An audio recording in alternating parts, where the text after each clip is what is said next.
हे आपलं स्ट्रॉबेरीचं वावर आहे आणि या वावरामध्ये आपण काही ठिकाणी मुळा लावलेला आहे। तो मुळा चांगला आता मॅच्युअर झालेला आहे आणि त्यांची वेळ आता आलेली आहे काढण्याची आणि ते मुळे आता आपल्याला खायचे आहेत। हे आहे ते मुळ्याचं झाड आहे का।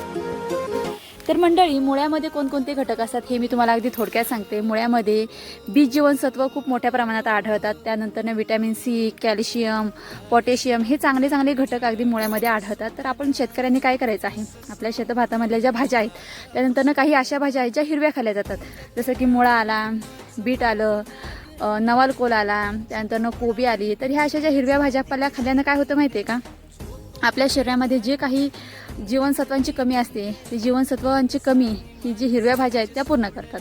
तर हा आपला असा मुळा आहे, तो आता आपण काढूया। तर फायनली आपण मुळा काढलेला आहे। आता संध्याकाळी मस्तपैकी धुवायचा आहे, मीठ टाकायचं आहे आणि जेवताना मुळा खाण्याचा आनंद आपल्याला घ्यायचा आहे।